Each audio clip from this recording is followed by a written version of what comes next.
COVID-19 vaccination this winter and the beginning of National Influenza Vaccination Week.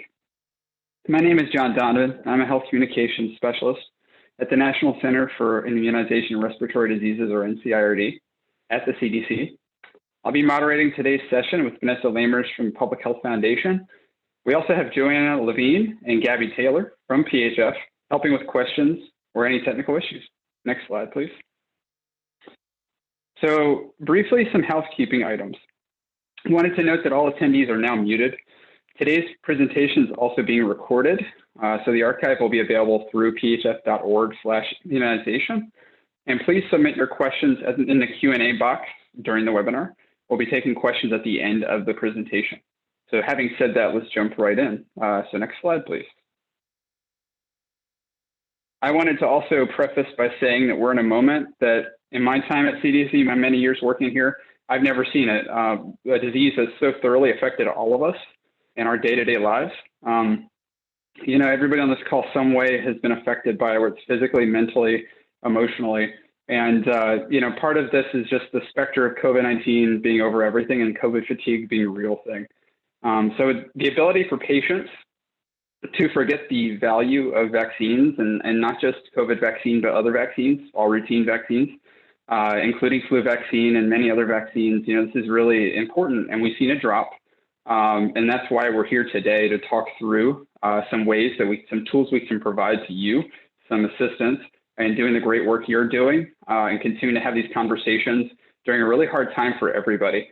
So on that note, it's my great pleasure to introduce a couple of communicators I've had the pleasure of working with for a few years now here at CDC, and Beth Davenport and Amanda Carnes. Our first presenter is Beth. So she's a health communications specialist in the influenza division at CDC's National Center for Immunization and Respiratory Diseases, or NCIRD. She's also worked in the Vaccine Task Force communication team within CDC's emergency response to the COVID-19 pandemic.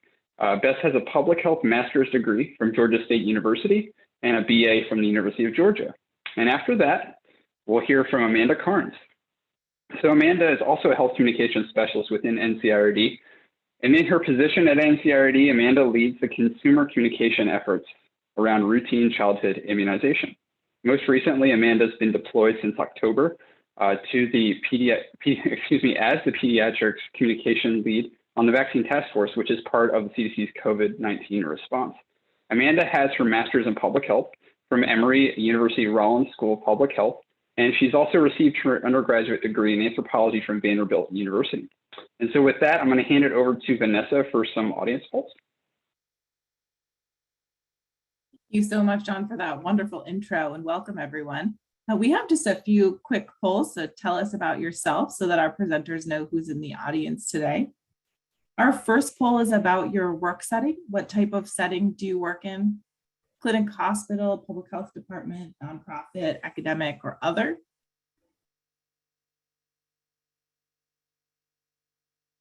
Give everyone just a minute to vote.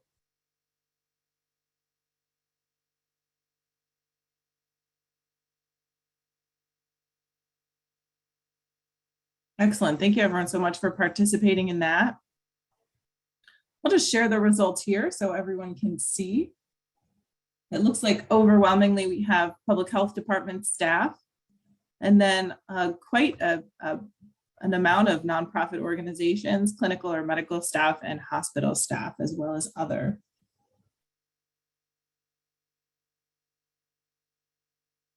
And then we'll just do one more poll.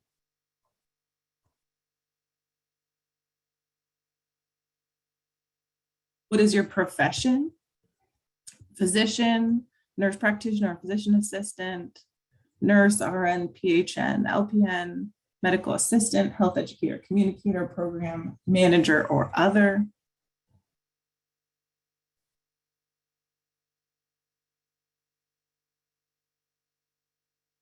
Give everybody one more minute on that. Great participation. Thank you, everybody. Just going to close the poll now and then share the results. So quite a few, a big chunk of the audience today, it looks like nurses and health educators, but also a lot of program managers, others, and other types of clinical providers. So It looks like we might need to expand that other category for future webinars if folks want to let us know where we're missing out here. With that, we'll pass it over to our first presenter, Beth Davenport.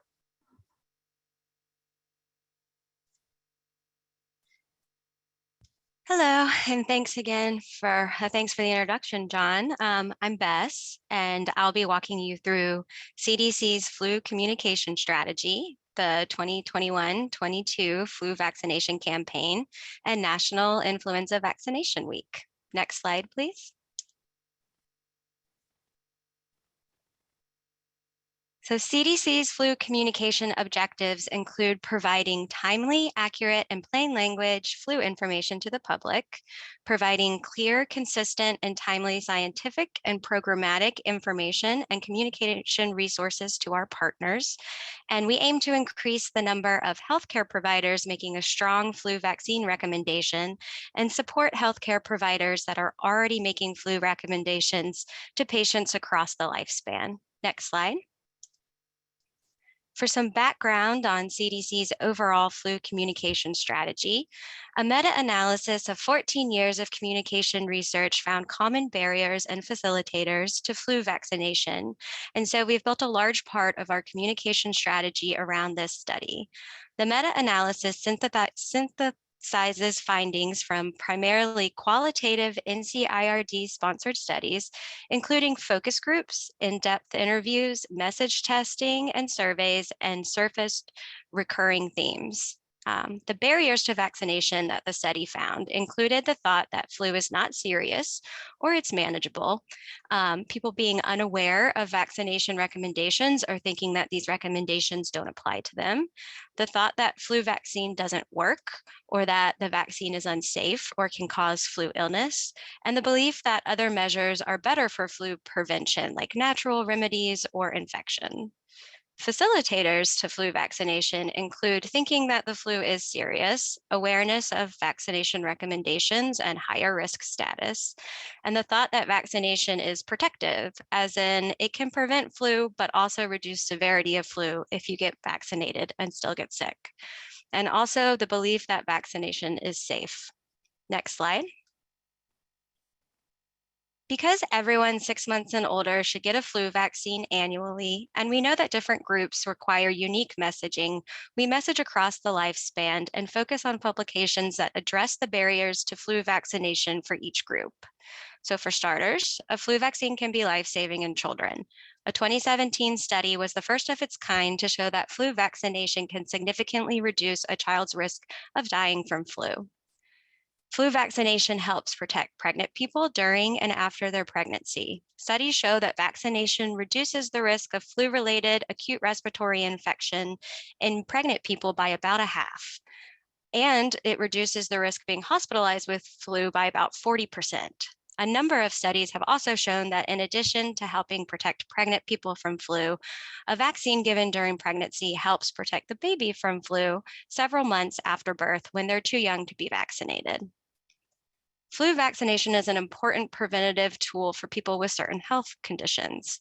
Flu vaccination has been associated with lower rates of some cardiac events among people with heart disease, especially among those who have had a cardiac event in the past year. And it can reduce the risk of a flu-related worsening of chronic lung disease. In addition to these, flu vaccination can keep you from getting sick with flu. And it's been shown in several studies to reduce the severity of illness in people who get vaccinated but still get sick. For example, a recent study in 2021 showed that among adults, flu vaccination was associated with a 26% lower risk of ICU admission and a 30% lower risk of dying from flu compared to those people who are not vaccinated. Finally, getting vaccinated yourself may also protect people around you, including those who are more vulnerable to serious flu illness. Next slide. CDC has a three-pronged flu prevention communications platform called Take 3. The concept and language was focus tested and has been in use for more than a decade. Emphasis on the different preventive actions varies depending on what stage of the flu season we're in. Next slide. For the 2021-22 flu season, we have 2 vaccination campaigns running in parallel, a digital media campaign called I Get It, that is a collaborative effort with Weber Shandwick, and a TV, digital, and out-of-home campaign called No Time for Flu, that is a collaborative effort with the Ad Council and the American Medical Association. Next slide. The I Get It campaign is targeted primarily to adults 40 to 64 living with certain chronic health conditions, including asthma, heart disease, or history of stroke, and diabetes. Given that 93% of US adults hospitalized for flu had at least one underlying health condition during the 2019-2020 flu season, it's critical that we equip this population with actionable information about protecting themselves against flu. For this campaign, we conducted 6 virtual focus groups that included adults in our target age group with at least one chronic health condition and who were undecided about whether or not they were going to get vaccinated against flu this season. I Get It was the most compelling and well-received concept across groups, and it was most often selected as an overall favorite for its direct call to action and clear message about protection. Similar to our findings from July 2020, we found that most people gravitated towards messaging focused on protecting their loved ones and families. Next slide. The messaging of the I Get It campaign focuses on knowing your risk. Your risk for flu-related complications increases if you have a chronic health condition. What we like about the I Get It campaign is its customizability. Though our primary audience is adults 40 to 64 with certain chronic conditions, our secondary audiences include parents of young children, adults 65 years and older, and pregnant people. The flexibility of these assets of the campaign allow us to message to these groups as well and communicate across the wide spectrum of reasons that people get their annual flu vaccine. Next slide. The No Time for Flu campaign launched its second year on October 12th. This campaign messaging is focused on preventing flu in order to prevent you from missing important moments, whether that be time you can't miss with your family or at work, or moments that are important like visits with extended family, life events, or fun moments we miss when we're sick. Next slide. In preparation for the No Time for Flu campaign, Ad Council conducted a nationally representative survey in July 2020 and again in July 2021 of people age 18 or older with oversamples of African American and Hispanic Latino respondents, as these were our target audiences for both years of this campaign. Analysis focused on the vaccine hesitant, those who reported they are somewhat likely, not sure, or somewhat unlikely to get the flu vaccine this year. Comparisons are made from 2020 to 2021. This year, the survey found that the number of African American and Hispanic Latino people who reported being hesitant to get a flu vaccine decreased from 2020 to 2021. And across all groups, people said that they were slightly more likely to get the flu shot this year than in a typical flu season. In terms of barriers and concerns, African American respondents who are vaccine hesitant were by far more likely to select "I rarely or never get the flu" as one of their top reasons for being vaccine hesitant. And this is also one of the top responses for Hispanic and Latino respondents. Secondary concerns about flu vaccination were around the chance of side effects or getting sick from the shot, and the flu shot just not being a priority.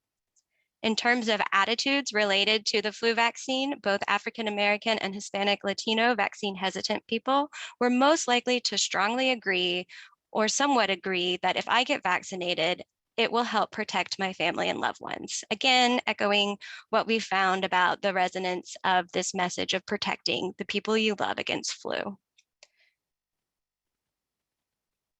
And another finding that we had that mirrored our meta-analysis that I mentioned earlier is that the flu was perceived as inconvenient, not deadly, especially by people who are vaccine hesitant. Overall, almost twice as many of the general public respondents said flu can be very inconvenient and uncomfortable as said it was a deadly disease. And this played out even more strongly among African American and Hispanic Latino respondents. And finally, people who are hesitant to get a flu vaccine were also less likely to have been vaccinated against COVID-19. Next slide.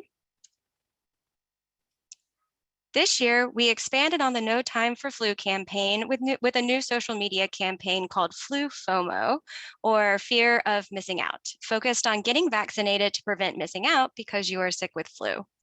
Next slide. All of the material for both the No Time for Flu and the updated Flu FOMO social media campaign is available through the Ad Council's campaign toolkit online in English and in Spanish. Next slide. So our flu vaccination campaign efforts began in mid-September this year with a soft launch of the I Get It campaign, which fully launched the first week in October. The No Time for Flu campaign followed suit, launching the next week, October 12th, and Flu FOMO launched in November. Our campaign efforts are ongoing. They will run through December and January. Next slide. So that brings us to National Influenza Vaccination Week this week. It actually started yesterday, December 5th, and will run until Saturday, December 11th. Next slide. NIVW is an annual observance in early December to remind everyone 6 months and older there's still time to get their flu vaccine if they haven't yet. Research shows that flu vaccination drops dramatically at the end of November, so NIVW serves as a reminder to encourage flu vaccination into the winter. Overall, headed into NIVW, national flu activity remains low, but over the most recent few weeks, CDC surveillance systems have been detecting increases in activity that could mark the beginning of flu season. So far, the majority of flu viruses reported have been influenza A H3N2 viruses. H3N2 predominant seasons have been associated with more severe flu, especially among children and older adults. While current flu vaccines provide better protection against influenza A H1N1 and influenza B viruses than H3N2 viruses, vaccination can still offer important protection. Studies show that vaccination can make illness less severe in people who get vaccinated but still get sick. And this is especially important for those people at higher risk of severe flu complications. Some preliminary limited data suggests that vaccine effectiveness against currently circulating H3N2 viruses may be reduced.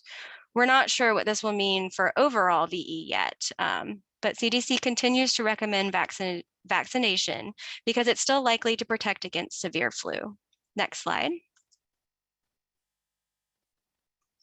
Just before Thanksgiving, CDC issued a health alert network advisory to clinicians regarding the increases in flu activity in young adults and in college university settings.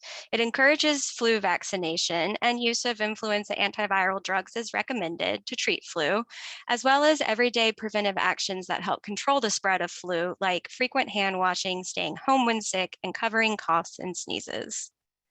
Unfortunately, preliminary in-season estimates of flu vaccine coverage suggest that vaccine uptake is lower this season than last. These preliminary estimates show especially concerning drops in coverage among children and pregnant people. That's 6 and 17 percentage point decreases respectively. With flu activity starting to pick up, it's important to communicate to your patients that there's still time to get a flu vaccine. Flu vaccine can be given at the same time as COVID-19 vaccine for patients who are eligible, and both COVID-19 and flu vaccines are needed this winter. Next slide. So NIVW is an opportunity to leverage and reach to our core audiences, building on momentum from our current campaign efforts. We're using NIVW as a moment to elevate flu messaging and make a critical push for vaccination. We aim to refocus public attention on flu vaccination through earned media, social media, and partner activations, including an update to our partner toolkit. Next slide. Throughout NIVW, owned content is being deployed across CDC channels. All social graphics were developed with the I Get It campaign branding and aligned with NIVW content shared with partners to extend our messaging reach. Next slide. We also have assets available for our partners. These are available on our digital toolkit online, along with a template mat release, sample newsletter content, patient reminder messages, and flyer and posters. We greatly appreciate your help getting the word out about the importance of flu vaccine, especially to these groups at higher risk. Next slide. So here are the links to our resources for healthcare providers and partners, including a toolkit with tips on answering patient questions about flu vaccination, making a strong vaccination recommendation, and more. Next slide. And finally, links for our campaign and consumer resources, including a link to our updated NIVW partner toolkit that I mentioned, and patient education web pages and videos. Next slide. If you have any questions or can't locate a resource I discussed today, please don't hesitate to reach out. Thank you again for having me to speak on this year's flu campaigns and for your support during NIVW.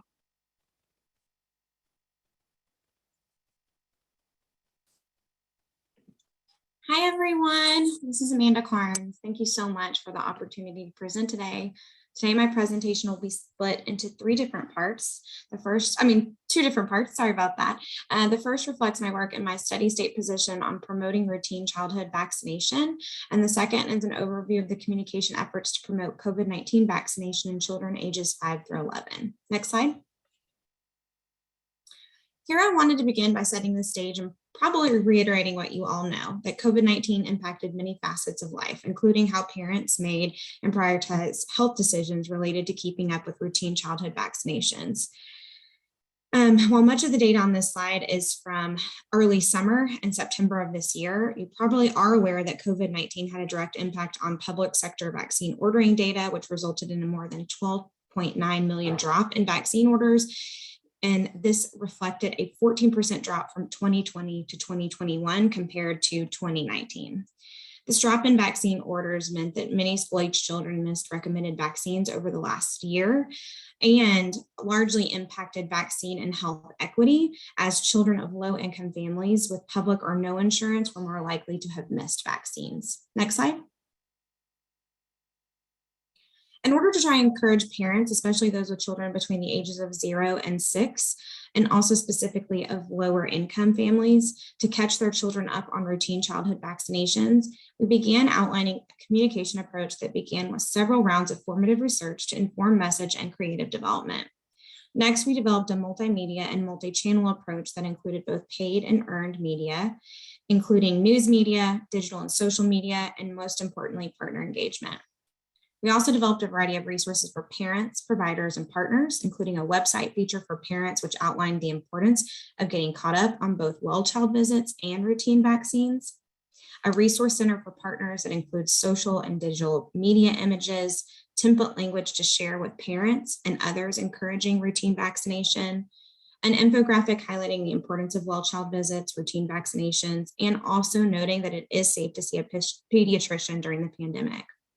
And finally, we developed a toolkit for clinicians. Next slide. In addition to the new resources developed to encourage catch up on routine immunizations, I wanted to highlight a few resources which you all probably are already aware of. First, here is a screenshot of the CDC immunization schedules, including the recommended catch-up immunization schedule, which is on the right of your screen. Next slide.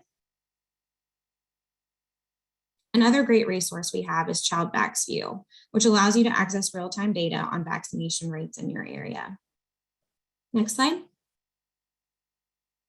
I also wanted to highlight some resources we have available on HPV vaccination. As seen on my first slide, HPV vaccination was down by 18.1%, which was lowest of all routine vaccinations. Even before the pandemic, the coverage rate of HPV vaccine was not nearly as high as the covered rate for other vaccines routinely recommended with 11 and 12-year-olds. We know that clinicians' recommendations are the #1 reason parents decide to protect their children with vaccination. So we really support clinicians in making an effective recommendation the same day, the same way as other vaccines. We have a lot of resources on the HPV webpage for healthcare professionals, including our Tip of the Iceberg poster, which outlines how HPV vaccination is cancer prevention. We have resources on tips for boosting vaccination rates. We have continuing education courses and also the popular How I Recommend video series. Next slide. Here also are some resources that support vaccine conversations with parents on routine vaccinations for both infants and HPV vaccination. Next slide. On this slide, you'll see some of the resources that we have to support immunization culture and pediatric practices and clinics. As we know, really having all staff in an office support vaccination and communicate about routine vaccination effectively is a key to encouraging parents to make sure they catch up on immunizations. Next slide. Lastly, I wanted to highlight our Educational Resource Center for Immunization Partners, which links to all the resources I mentioned previously and also provides resources for immunization across the lifespan. Next slide. To begin the second half of my presentation, next slide. I wanted to start with some numbers that you probably have seen. This data was presented at the November 2nd ACIP meeting. But as you all are aware, COVID-19 has both a direct and indirect impact on children ages 5 through 11. We know children are at least as likely to be infected with COVID-19 as adults. And since the pandemic began, now there have been more than 2 million reported cases. We also know that children 5 to 11 years of age are at risk of severe illness from COVID-19, including hospitalizations, cases of MIS-C, and now more than 100 deaths. I know you already know this, but I wanted to begin with this information to really highlight the importance of encouraging vaccination of this age group. Next slide. So in order to reach our communication goals around COVID-19 vaccination for this age group, we began by identifying some priority audiences. And while this list isn't exhaustive, it does show that we have begun to segment and tailor our strategies and messages. Under vaccine providers and health professionals, you'll see that we're trying to reach a broad range of providers, including clinicians, PAs, nurses, pharmacists, and even social workers, who, although won't be administering vaccines, are an integral part as they can have important conversations with parents and caregivers around vaccination. For partners, we're trying to engage a range of partners, including traditional immunization and public health partners, but also non-traditional partners, including childcare providers, parent organizations, community partners, faith-based organizations, and more. Since many of you on the call today fall under the first two categories of our priority audiences, we need you to really help us to effectively engage and reach parents and caregivers of children ages 5 through 11. When talking about parents, we also want to make sure we are being inclusive of caregivers and legal guardians, and also reaching parents who may have children with disabilities, special healthcare needs, and those families that may have lower incomes, lower health literacy, and varied access to care. Next slide. Here's an outline of some of our communication strategies and tactics. First, we began with formative research to understand knowledge, attitudes, and intentions of parents and providers around COVID-19 vaccination. We will continue to utilize research techniques to test messages and materials to ensure that all resources developed are accurate, motivational, and continue to be culturally and linguistically appropriate. We also have been employing tactics to increase the capacity of vaccine providers to effectively communicate with parents and caregivers on vaccination of this age group. We will use a variety of tactics to provide parents and caregivers with credible, accurate, and timely information on vaccination of children. And lastly, we're engaging partners and ensuring content collaboration in order to leverage partners in their role as trusted messengers in their communities. As a part of these efforts, we're also developing resources to support school-led vaccination clinics, which I'll talk about more in a minute. Next slide. Here, I just wanted to briefly share some ideas from our Vaccinate with Confidence framework that identify how partners can increase vaccine confidence in their communities. I won't go through all of these, but we feel like these strategies outlined in our Vaccinate with Confidence framework go hand in hand with our communication efforts and can support tactics that partners may begin to employ to encourage vaccination in children. Next slide. The following message frames, which were identified and informed through our formative research and listening sessions with partners and parents, are being used to guide our communication message and resource development. Our goal is to make sure that we provide information and content that supports and communicates each of these frames effectively. One of the important frames is on the second part of the screen is the mis and disinformation. And we actually have some new information available on the website that I'll share in a link later. Next slide. Although the slide is very busy, I wanted to provide you all with a list of resources that are currently available on our website and that I hope you will find helpful in your communication and implementation efforts. In the first column, I did want to highlight the second bullet, which links to our pediatric vaccination landing page, which has up-to-date information for jurisdictions, providers, pharmacists, schools, and other community organizations. We also have a few new resources, including the quick conversation guide on COVID-19 vaccines for children, which provides quick question and answers that partners and providers can use to accurately message about the COVID-19 vaccination for children in this age group. Next slide. As mentioned previously, in order to support schools in their efforts to communicate the importance of vaccination and also to implement vaccination clinics in their facilities, the following resources are available. These resources were initially developed for the adolescent COVID-19 vaccination rollout, but they've been updated and will continue to be updated to reflect information that is relevant for pediatric vaccination. We did actually just update the customizable content for school-located vaccination clinics, and there's a variety of resources there that can be used to customize and communicate with parents, partners, and others in the community. Next slide. In addition to materials and resources currently available, I wanted to provide a sneak peek of the resources we have in development. Please stay tuned for these materials to be posted. If there are any materials you all see a need for, or if you identify a communication gap to fill, please feel free to reach out and let us know. We hope these and the resources I mentioned earlier support routine childhood vaccination can help you in your efforts to encourage parents and caregivers to both get their child caught up on routine vaccinations, but also encourage them to feel confident in getting their eligible children vaccinated against COVID-19. Next slide. And as Beth said, if you all have any questions, please don't hesitate to reach out. We are here. We want to make sure that our resources and materials are meeting the needs of those in the community and the field. So thank you so much for the opportunity to present.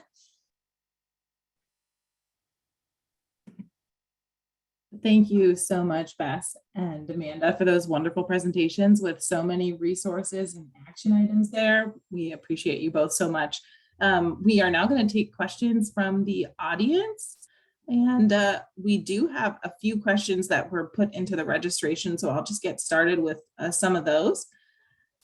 So for either presenter, I think, could you talk a little bit about addressing patient fears that co-administration might be worse as far as side effects? Sure, I can take this one. So while we do have limited data on giving COVID-19 vaccines with other vaccines, including flu vaccines, we have experience with giving other vaccines together that has shown that the way our bodies develop protection and possible side effects are generally similar, whether vaccines are given alone or with other vaccines. So I think that's an important point to make with your patients who seem hesitant. We also have resources about co-administration and more for vaccine providers. So I can drop a link to that in the chat. It has a summary of ACIP recommendations and resources for giving vaccines with other vaccines in general, and also COVID-19 specifically. So I will drop that in the chat for more information. Thank you so much for that information. I know that's kind of a common theme in some of our questions here today. Could you, for either presenter, but maybe this is more for Amanda, what best practices could be applied to plan and coordinate large influenza and COVID-19 vaccination events? Yes, we actually are putting up a page, hopefully in the next 2 weeks, that really highlight community strategies and actions. We've seen so many different stories from a variety of different faith-based organizations, schools, pharmacies, and even health departments who've conducted clinics at zoos, libraries, and other different settings. I think people are kind of really going outside the box and trying to make sure they're meeting parents where they are, and really trying to make this, a fun way to kind of get parents involved and get children involved. I think one of the ways we do have a document on our website. I'll pop it into the chat that shows our Vaccinate with Confidence. We have 12 strategies that communities can use to increase vaccine confidence. That's the slide that I showed you that had the framework. That resource has a variety of strategies that communities can use to kind of employ and kind of hopefully utilize to encourage vaccination. And I think, it goes beyond just childhood, but also to adults and adolescents as well. And I also think the framework can be utilized for additional vaccines as well, not just COVID-19 vaccines. So I'll throw that in the chat. Excellent. Thank you so much for that.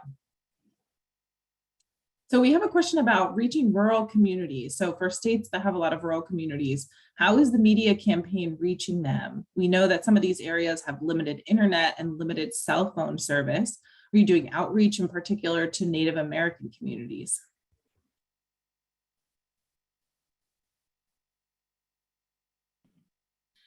I'll take that one. We have actually just started working with our tribal nations. We are developing some materials. Actually, we have some low literacy fact sheets, and we also have a simple fact sheet that we've been working on that takes some of our website content, just kind of makes it into more bite-sized pieces that are a little bit more easily digested. And we've been working with our tribal nation outreach and actually working with them to redevelop that material so that it's culturally appropriate and kind of hits on some of the items that are needed in that community. So that is one thing that we've been doing. And I also know that our Vaccinate with Confidence and demand team has also been working with tribal nations. We also have our Chief Health Equity Office, that's the contact that we have had for our tribal nations. We've been working with them to identify additional resources and strategies that they might need to be outlined. And we're hoping to develop a web page that really highlights the different strategies that may be employed in different equity situations. So not just tribal nations, but also children with disabilities, lower income, racial and ethnic groups. And so this is a page that we're really hoping to, we've been working through clearance this week, and so hope to get it up next week. That's great to hear. We'll be looking forward to that, and we definitely can add that to the archive for this webinar as well. We had another question specifically on the COVID-19 for children data that you shared. The data on the impact of COVID on children, was that specific to 5 to 11, or was that inclusive of all ages under 18?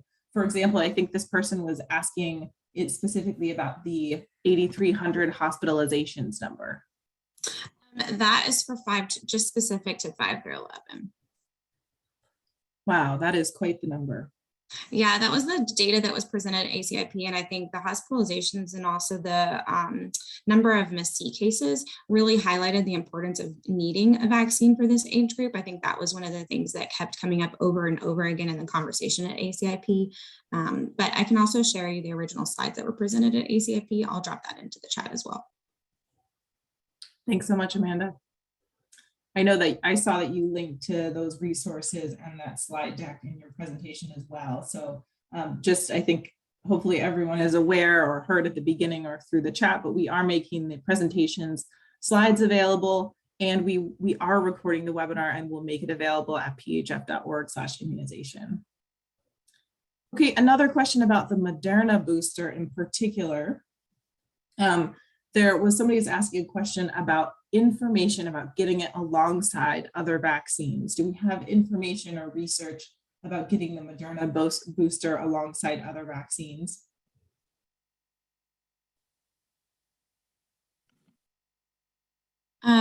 So I just work on the childhood immunization, COVID-19 childhood immunization. And I know that Bess had mentioned previous information on co-administration with flu. I can actually pull up, there's a website on the CDC's website, they present information by product. And I know that they break down the Moderna booster. And so I'll drop that link into the chat as well. Thanks so much for pointing us to that resource. We had another question, which I think came up multiple times from registrants as they're registering for the webinar about school-based immunization clinics. So can either of you speak to best ways to increase participation in school-based immunization clinics? So for flu, from the flu end, not to drop yet another link for you all, but we do have resources available for people setting up and encouraging vaccination through these clinics in atypical settings like schools. So I can put that link again in the chat, and then Amanda might have more specific information about school-based COVID-19 vaccinations. I have a link as well, Bess. So we have a variety of resources that we've outlined on our considerations for school-located vaccination clinics on the COVID-19 vaccination website. And I think one big thing that we've been hearing from pharmacies is really just having schools outreach to their local pharmacies or local health departments and building the relationship ahead of the clinic is important. I think we've also heard that if clinics can provide or they can conduct the school-led vaccination clinics either on the weekend or right after school so that parents can come and actually be present. And sometimes these pharmacies have and health departments have been able to offer both the child and the parent the vaccine at the same time.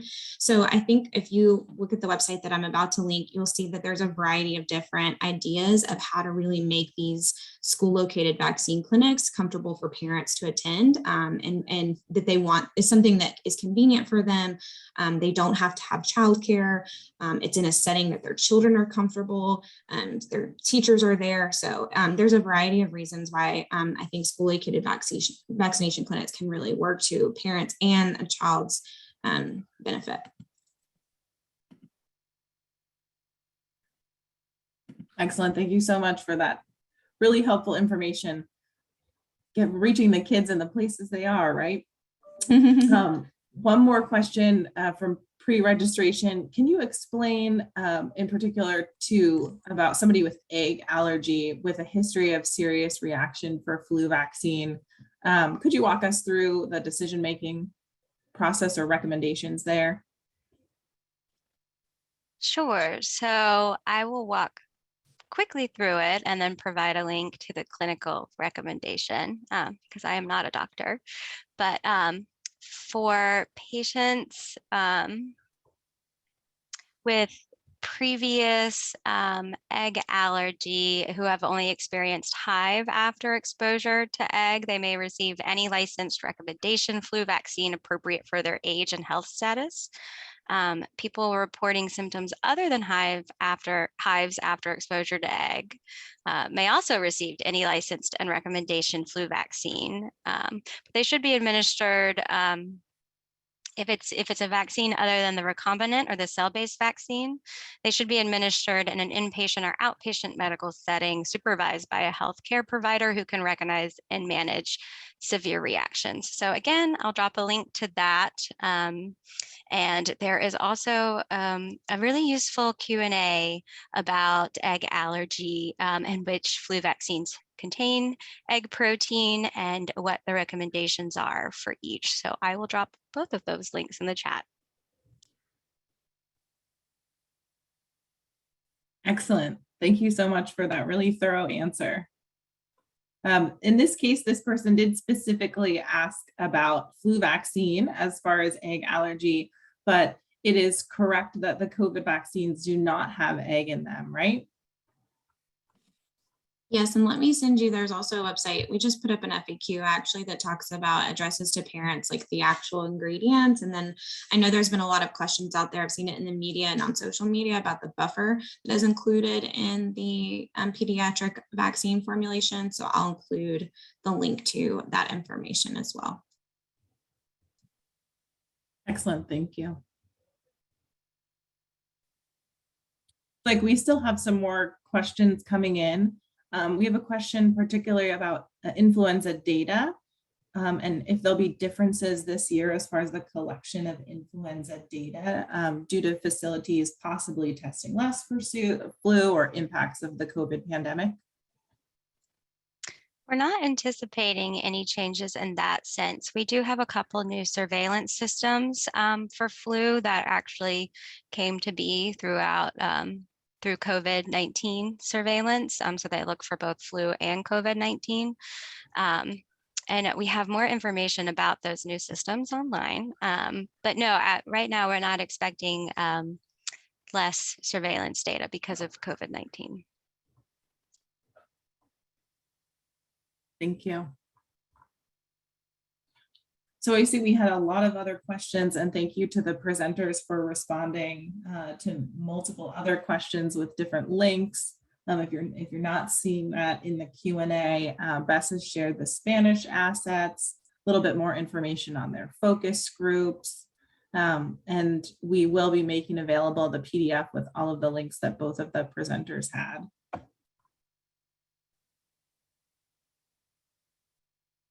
It looks like we may have completed all the questions here. Give everyone just about one more minute. And yes, we will share the links to the presentation via email. So anyone who registered for the webinar, regardless of attendee status, if you attended the webinar or not, will receive the archive of the webinar and then the PDF of the slides that has the links. And what we'll do is we'll do a link roundup of all of the materials that have been shared today and the links that have been shared in the chat.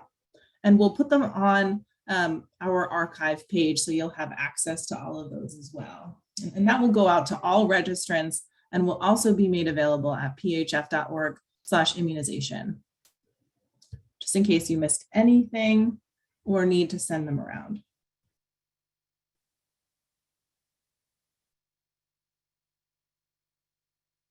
Okay, excellent. John, did you want to add anything to any of these questions? Thanks for jumping in the chat and answering questions and dropping in links here. Yeah, you know, Bess and Amanda, thank you again so much for this. I feel like I learned a lot too. I've been in vaccine communications for the past few years, and obviously this is an unprecedented situation, as I mentioned before. So thank you to everybody on the call for doing what you do to ensure that your loved ones, that the people you work with, the patients you work with are healthy and safe. Just thank you once again. I just want to always reiterate that when we have partner calls. I also wanted to just thank you for attending today. And as mentioned at the beginning, we actually recorded this webinar. We're going to be posting that along with the PDF because there was a lot of information and I did not expect you to write all those links down. So that PDF will include links that you can kind of click around. And we've also included a couple links in the chat, as you've seen. So if you really need to, before we are done with this call, you can copy and paste a few of those into, say, a Word document or something like that. But all that to say, thank you again, too, for answering some great questions. If you have other questions, please feel free to reach out to webinars@phf.org. So that is webinars@phf.org. All right, so with that being said, we're going to give you a few minutes back. Thank you again for all that you do. And we all hope that you have a great rest of your day. So thank you once again. Thanks, everyone.